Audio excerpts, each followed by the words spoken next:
SNA associates Pakistan की बेहतरीन law firm है जो पाकिस्तान के मारूफ कानूनदान Shahbaz Murtaza Ansari advocate high court व फेडरल शरीयत कोर्ट की रहनुमाई में सारे पाकिस्तान में फैमिली केसेस, प्रॉपर्टी केसेस और चेक केसेस में बेहतरीन सर्विसेज फराहम करती है। SNA law associates court marriage, online court marriage के अलावा तलाक, नादरा तलाक सर्टिफिकेट, मैरिज सर्टिफिकेट के बाबत भी बेहतरीन सर्विसेज फराहम करती है। SNA लॉ एसोसिएट्स के मेन ऑफिस मुल्तान में miss Rizwana Ayub advocate high court, Chaudhry Asif Karim Sindhu advocate high court, miss Mahvish Rabia advocate high court और miss Afsha advocate high court शामिल हैं। इसके अलावा पाकिस्तान के दूसरे शहरों में भी काबिल वकील SNA लॉ एसोसिएट्स के पैनल में शामिल हैं। मजीद दुनिया भर के पाकिस्तानी अपने कानूनी मसाइल के बाबत शाम 7 से 9 के दरमियान Shahbaz Murtaza Ansari advocate high court के व्हाट्सएप नंबर 0333618191 पर मशवरा कर सकते हैं। आपका एतमाद ही हमारा फख्र है। मोहतरम नाज़रीन, अस्सलाम वालेकुम। Shahbaz Murtaza Ansari advocate high court federal Shariat court Multan Pakistan से आपने मुखातिब हूँ। पिछले कुछ दिनों से आप लोग खबरें सुन रहे हैं कि हुकूमत कुछ आइनी तरमीम करने जा रही है और उन आइनी तरमीम के लिए जो हुकूमत के नंबर्स हैं वो पूरे नहीं हो रहे। और आप ये भी सुन रहे हैं कि मौलाना फजलुर रहमान साहब जो है कि वजह से वो नंबर्स पूरे नहीं हो रहे। अगर उनके जो सीट्स मौलाना फजलुर रहमान साहब के पास हैं, हुकूमत को मिल जाएँ तो उनके नंबर्स पूरे हो जाएंगे। फिर पिछले दिनों सुप्रीम कोर्ट का 63A का एक फ़ैसला भी आया जिसमें उन्होंने जो मुनहरफ होंगे MNAs उनके जो वोट होंगे, उन्होंने कहा जी वो कंसीडर किए जाएंगे, वोट जो है वो जिसको भी देंगे वो तस्लीम होगा। और ये भी सुनने में आ रहा था कि जी हुकूमत जस्टिस मंसूर अली शाह जो आइंदा के चीफ जस्टिस हैं उनको चीफ जस्टिस नहीं बनाना चाह रही। ये भी आप सुन रहे थे।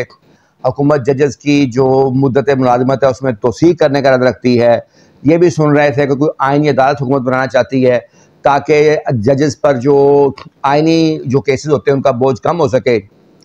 तो इस तरह मुख्तलिफ चीज़ें आप सुनते आ रहे थे। बल्कि अब आपने ये भी सुना कि हुकूमत जो है जो बिल लाना चाहती है उसके तहत पहले आप ये सुन रहे थे कि ये अख्तियार होगा चीफ जस्टिस का या उसमें कमेटी होगी, उसमें हुकूमती नुमाइंदे भी होंगे कि वो कोई 5 जो सीनियर जज होंगे उनमें से किसी एक जज को चीफ जस्टिस सुप्रीम कोर्ट लगा सकें। या अब तरमीम थोड़ी ये कर दी गई है कि जो 3 सीनियर जज होंगे उनमें से किसी एक को लगा सकें। आम लोग जो हैं, जो घरों में बैठे हैं, जो मेहनत मजदूरी करते हैं, काम करते हैं, ये घरेलू खवातीन, उन सबको ये बातें सुनते तो हैं लेकिन उनको नहीं समझ आती कि ये मामला है क्या, हुकूमत क्यों आइनी तरमीम करना चाह रही है और इतनी शिद्दत से क्यों कोशिश कर रही है, और मौलाना फजलुर रहमान साहब का क्या रोल है इसमें। और आइनी अदालत जो है बज़ाहिर तो ठीक है बननी चाहिए, क्योंकि आइनी अदालत से जो आम केसेस हैं जो टाइम लगता है आइनी अदालत आइनी केसेस का जो सुप्रीम कोर्ट टाइम लगता है तो वो अलग से शिफ्ट हो जाएगा और सुप्रीम कोर्ट जो है आम लोगों के मुकदमा सुन सकेगी। उसमें तो बज़ाहिर कोई मज़ायका नहीं है। बज़ाहिर जजेस की मुद्दत मुलाज़मत में तोसी का भी कोई मज़ायका नहीं है, क्योंकि जज जब अपनी तजर्बे की जो अपने इल्म की इंतहा पे पहुँचता है तो रिटायर हो जाता है। तो अगर उसकी सेहत इजाज़त देती है तो उसमें 3 साल बढ़ाए जा सकते हैं। तो बज़ाहिर ये सब चीज़ें नॉर्मल हैं।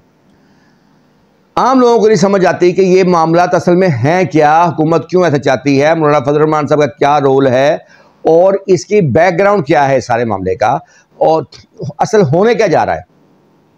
तो मैंने कोशिश की अपने जो मेरे क़ारीन हैं, जो मेरे नाज़रीन हैं, जो सादा लोग हैं जिनको आइनी मामला समझ नहीं आते, उनको सादा तरीन अल्फाज में समझा सकूं कि ये मामला है क्या, हुकूमत क्यों ऐसा करना चाहती है, मौलाना फजलुर रहमान साहब क्यों सपोर्ट नहीं कर रहे, और हुकूमत क्यों चाहती है कि जस्टिस मंसूर अली शाह साहब चीफ जस्टिस ना बने। तो इस सब के पीछे असल मामला क्या हैं। सो आप लोगों ने अभी तक अगर मेरे YouTube channel Shahbaz Murtaza Ansari advocate को सब्सक्राइब नहीं किया तो काइंडली इसको सब्सक्राइब करें, लाइक करें और दोस्तों में शेयर करें। और दूसरी बात, अगर आप लोगों को मेरी ये वीडियो पसंद आए, समझ आए, तो फिर आप लोगों ने आगे दोस्तों को शेयर करनी है ताकि उनको भी ये मामला समझ आ सके। कुछ अर्सा से आप ये तमाम स्टोरी जो मैंने बताई हैं आप लोग सुन रहे हैं। पिछले दिनों हुकूमत ने कोशिश की आइनी तरमीम लाने की, लेकिन जो मौलाना फजलुर रहमान साहब हैं उन्होंने सपोर्ट नहीं की, क्योंकि हुकूमत को जो नंबर्स मज़ीद चाहिए थे, PTI तो वैसे ही ख़िलाफ़ है आइनी तरमीम के, तो जो नंबर्स चाहिए थे वो अगर मौलाना साहब के पास जो थोड़ी सी सीटें हैं, अगर वो हुकूमत को मिल जाती, अगर उधर से वोट मिल जाता तो फिर ये मामला हल हो जाना था, आईनी तरमीम हो जानी थी, लेकिन मौलाना साहब की वजह से ये सब नहीं हो सका। अच्छा, ये है क्या मामला सारा? सबसे पहले तो मैं ये बता दूं कि हर हुकूमत ये चाहती है कि उसकी मर्ज़ी का चीफ जस्टिस हो और उसकी मर्ज़ी का आर्मी चीफ हो, उसकी मर्ज़ी का चीफ इलेक्शन कमिश्नर हो। ये हर हुकूमत की कोशिश होती है, ये कोई अनोखी ख्वाहिश का इज़हार नहीं नून लीग कर रही। इससे पहले इमरान खान साहब थे, आपने देखा कि वो नहीं चाहते थे कि काजी फैसल साहब चीफ जस्टिस बने, उन्होंने उनके खिलाफ रेफरेंस भी दायर किया और जो कि खारिज हो गया और वो चीफ जस्टिस बन गए। इस तरह मौजूदा आर्मी चीफ साहब जो हैं, उनके बारे में भी इमरान खान साहब की ख्वाहिश थी और कोशिश थी कि वो आर्मी चीफ ना बने। उसके लिए उन्होंने एहतियाज भी किया, कोशिश भी की, खुल्लम खुल्ला इज़हार भी किया, लेकिन वो आर्मी चीफ बन गए। अब हुकूमत क्यों चाहती है कि जस्टिस मंसूर अली शाह जो है वो चीफ जस्टिस ना बने? इमरान खान क्यों चाहते थे कि काजी फैसल साहब चीफ जस्टिस ना बने? क्योंकि इमरान खान साहब को लगता था कि काजी फैसल साहब जो हैं वो अगर आ गए हुकूमत, अगर चीफ जस्टिस बन गए तो वो उनके लिए मुश्किलात खड़ी कर सकते हैं अपने फैसला जात के ज़रिए। ये उनको ठीक लगता था, ये गलत लगता था, मैं इस मामले में नहीं आता, लेकिन उनको ये लगता था जिसके लिए वो कोशिश उन्होंने की। इसी तरह अब हुकूमत को ये लगता है, क्योंकि कुछ फैसले जो पिछले अरसे में हुए उसमें कुछ फैसले जो थे जस्टिस मंसूर अली शाह के PTI की फेवर में गए हैं, इसलिए हुकूमत को ये लगता है कि अगर जब जस्टिस मंसूर अली शाह साहब आ गए तो फिर वो जो PTI का मौक़िफ़ है कि पिछले इलेक्शन में कुछ धांधली हुई और फार्म 45, फार्म 47 आप सुनते हैं, तो वो केसेस खुल सकते हैं, कुछ सीटों पे दोबारा वोटिंग हो सकती है और उसके लिए हुकूमत के लिए मसाइल पैदा हो सकते हैं। ये हुकूमत का ख्याल है, सही है गलत है मैं वो बात भी नहीं करता। अच्छा, अब इसलिए हुकूमत जो है उसकी जो ख्वाहिश है, ये चाहती है कि जस्टिस मंसूर अली शाह साहब जो हैं ना आए, लेकिन वो हमारा जो कानून है, आइन है, वो ये कहता है कि एक चीफ जस्टिस जब रिटायर होगा तो उसके बाद जो सीनियर तरीन चीफ जस्टिस होगा, सीनियर तरीन जो जस्टिस होगा, वो जो है चीफ जस्टिस पाकिस्तान बनेगा। तो काजी फैसल साहब के बाद जो सीनियर तरीन जस्टिस हैं वो जस्टिस मंसूर अली शाह हैं। जस्टिस मंसूर अली शाह को अगर रोकना है तो फिर उसका आइनी तरीका ही हो सकता है कि या तो आइन में कोई तरमीम की जाए जिसकी बिना पर जो है एक कानूनी रास्ता मिले और वो चीफ जस्टिस ना लग सकें। अब आ जाएं जो इस मामले में जो हुकूमत के जो इक़दामात जो हुकूमत आइनी तरमीम करने जा रही है। हुकूमत जो मुख्तलिफ आइनी तरमीम करने जा रही है उसमें एक तो वो जजेस की मुद्दत मुलाज़मत में तोसी करना चाहती है, दूसरा वो ये चाहते हैं कि एक अलग से आइनी अदालत बना दी जाए जो सिर्फ आइनी मुकदमात का सुने। अच्छा, तीसरा वो ये चाहते हैं कि ये इख्तियार हो चीफ जस्टिस के पास या एक कमेटी बने जिसमें चीफ जस्टिस भी हो और हुकूमत के नुमाइंदे भी हों। वो जो सीनियर तरीन, पहले उनका था 5 जजेस, उनमें से कोई एक को सिलेक्ट करें, अब उनका है कि 3 जजेस जो सीनियर तरीन होंगे उनमें से किसी एक जज को चीफ जस्टिस सेलेक्ट किया जा सके। मतलब ऑटोमेटिक चॉइस ना हो कि एक सीनियर जज जब चीफ जस्टिस रिटायर होगा तो उसके बाद जो दूसरा सीनियर तरीन जज होगा वो आ जाए, बल्कि ये चॉइस होनी चाहिए उस कमेटी के पास कि वो उनमें से किसी को भी सिलेक्ट कर सकते हैं। अब बज़ाहिर तो ये बात बड़ी सिंपल लगती है कि जजेस की मुद्दत मुलाज़मत बढ़ाने में भी कोई मसला नहीं है। एक जज काबिल तरीन है, जब अपने पीक पे पहुंचता है, मैंने पहले कहा, तो वो उसकी 3 साल मुद्दत मुलाज़मत बढ़ाने में कोई हर्ज नहीं अगर वो ज़हनी तौर पे जिस्मानी तौर पे फिट है। दूसरा, आइनी अदालत की बात बज़ाहिर ठीक लगती है। वो कैसे? क्योंकि आप देखते हैं कि सुप्रीम कोर्ट में जो है 50,000 से ज़ायद मुकदमा ज़ेर समाअत हैं, ठीक है। अच्छा, उनमें जब ये आइनी केसेस लग जाते हैं उसमें ये होता है कि फिर वो उनमें से काफ़ी ज़्यादा टाइम इन केसेस को लगता है, क्योंकि ये होते हैं हुकूमती सतह पे मुकदमात, उनको प्रॉपर टाइम भी देना पड़ता है। ये नहीं है कि ये 10 मिनट की बहस सुनकर फैसला कर दिया, तमाम मुगलों को सुनना ही पड़ता है क्योंकि इसका तल्लुक पाकिस्तान से होता है। फिर इसके लिए ये ऐसे मुकदमात में जो जितने भी चैनल्स होते हैं, अखबार एजेंसीज होती हैं, न्यूज़पेपर होते हैं, उनके नुमाइंदे होते हैं, रिपोर्टर्स होते हैं, उनका भी इंटरेस्ट होता है, आम लोगों का भी इंटरेस्ट होता है। सो जब ये केसेस लगते हैं तो वहाँ रश भी बहुत ज़्यादा लगता है, जिसकी वजह से अदालती मामला मुतासर भी होते हैं। ये भी दुरुस्त है कि इन केसेस की वजह से जो असल केसेस हैं रशीद के या हाजरा बीबी के या अल्लाह दिता के, वो नहीं सुने जाते। तो उसलिए आईनी अदालत रख बनाना कोई बुरी बात नहीं है। वो सेपरेट होगी ताकि ये केसेस मुजासर ना हो। इन जजेस का काम जो है सिर्फ आम लोगों के मुकदमा सुनना हो और आइनी मुकदमात के लिए एक अलग से कोर्ट बना दी जाए, तो बज़ाहिर इसमें कोई ऐसी बात नहीं नजर आती। तीसरी बात भी जो है वो सेलेक्ट करना जजेस में से, उसमें भी कोई ज़्यादा ऐसी बात तो नहीं है, लेकिन बहरहाल जो पहला जो सिस्टम है वो चेंज होता है। अब मैं आता हूँ कि क्या ये इतनी ही सादा चीज़ें हैं? इसका जवाब है नहीं, क्योंकि इन तीनों जो मैंने आपको जो आइनी तरमीम हुकूमत चाहती है, इन तीनों की मंजूरी की सूरत में इनमें से कोई एक भी चीज़ मंजूर होती है तो वो जस्टिस मंसूर अली शाह साहब नहीं आएंगे। अब आपका सवाल होगा कि वो क्यों नहीं आएंगे, इन सी चीज़ों से कैसे रुकते हैं? सबसे पहले अगर जजेस की मुद्दत मुलाजमत में तोसीह कर दी जाती है तो काजी फैज़ साहब को 3 साल मजीद मिल जाएंगे, ठीक है, चीफ जस्टिस रहने के, तो वो 3 साल मजीद चीफ जस्टिस रह सकते हैं। तो ज़ाहिर है फिर जस्टिस मंसूर अली शाह साहब इस अरसे में नहीं आएंगे।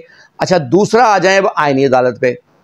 आइनी अदालत अगर हुकूमत बना लेती है, जैसे उनका प्रोग्राम है, वो जो तरमीम लेके आ रहे हैं कि 7 जजेस होंगे आइनी अदालत में, एक चीफ जस्टिस होगा और वो 7 जज जो है हुकूमत जो है वो तैनात करेगी, मुकर्रर करेगी, चीफ जस्टिस की मशावरत से कर लेगी। अच्छा, वो जो 7 जज होंगे जब वो मुकर्रर हो गए हुकूमत की मर्जी से या चीफ जस्टिस की मशावरत से, तो वो अलग से कोर्ट बन जाएगी। तो हुकूमत को जो मसला होता है अदालत से, वो होता है आइनी मुकदमात में ही। ज़ाहिर है आम लोगों के प्रॉपर्टी के मुकदमात हैं या कत्ल के मुकदमात हैं या फैमिली मुकदमात, हाकिम के मुकदमात, उनसे तो हुकूमत को कोई मसला नहीं। तो जब मंसूर अली शाह साहब फिर आ भी जाएँ अगर चीफ जस्टिस, उस सूरत में तो कोई मसला ही नहीं है, क्योंकि वो तो चीफ जस्टिस होंगे अल्लाह के केस में, वो तो होंगे हाजरा के केस में, वो तो होंगे रशीद के केस में, जो प्रॉपर्टी के होंगे, कत्ल के होंगे और जनाब चोरी डकैती वगैरह हो गई, चेक के केसेस हो गए, खुला के केस हो गए, हकमैर हो गए, इनके वो चीफ जस्टिस होंगे। तो हुकूमत के केसेस उसके बाद जाएंगे ही नहीं। तो जो हुकूमत को ख़तरा है कि उनको मसला बन सकता है, वो ख़तरा ख़त्म हो जाएगा, उनको वो केसेस जाएंगे आइनी अदालत के पास, वो उसको समाप्त करेगी। अच्छा, ये अब आ जाए तीसरी बात पे। तीसरी बात भी अगर मंजूर होती है कि ये इख्तियार आ जाता है कि चीफ के जो सीनियर 3 जस्टिस ऑटोमेटिक चॉइस नहीं होगा, बल्कि 3 जजेस में से किसी एक को सेलेक्ट किया जा सकेगा जो सीनियर 3 होंगे, तो फिर ज़ाहिर है जस्टिस मंसूर अली शाह के बाद 2-3 जज और भी हैं, उनमें से भी कोई एक जज जो है वो सेलेक्ट हो सकेगा। और इस तरह भी जस्टिस मंसूर अली शाह साहब नहीं आएंगे। तो ये तो हो गया, मैंने आप लोगों को कोशिश की आसान अल्फाज में समझाने की कि इन तीनों तरमीम का बुनियादी मकसद जो है वो क्या है। और अब आ जाएं जनाब फजलुर रहमान साहब पे, उन्होंने हुकूमत का साथ क्यों नहीं दे रहे और वो इसकी मुसलसल मुखालफत क्यों कर रहे हैं? देखिए, इसकी 2 वजूहत हो सकती हैं। एक तो मौलाना फजलुर रहमान साहब असूली तौर पर ये समझते हों कि ये जो तरमीम की जा रही हैं और ये दुरुस्त नहीं हैं, या इनमें जो उन्होंने एक तजवीज़ ये दी है कि आइनी अदालत अलग से बनाने के बजाय अलग से एक बेंच बना दिया जाए, तो ये उनकी तजवीज़ आई है। बहरहाल एक तो ये हो सकती है कि वो समझते हों कि आइनी ये तरमीम पाकिस्तान के लिए दुरुस्त नहीं है, या ये इस तरमीम में हुकूमत की नीयत ठीक नहीं है। दूसरा, फजलुर रहमान साहब को एक तरह का नाराज़गी भी हुकूमत से हो सकती है, क्योंकि इलेक्शन से पहले वो इन्हीं के साथ थे, आसिफ ज़रदारी साहब के साथ थे, वो नून लीग के साथ थे। लेकिन जब इलेक्शन हुआ, इनको तो सीटें मिल गई, नून लीग को सीटें मिल गई, वो हुकूमत बना ली। पीपी को, पीपल पार्टी को सीटें मिल गई, उनकी हुकूमत बन गई जनाब सूबा सिंध में। और इस तरह उन्होंने अपने जो हुकूमत में शामिल तो प्रॉपर नहीं हुए, लेकिन गवर्नर अपने ले लिए और कुछ फ़ायदे ले लिए।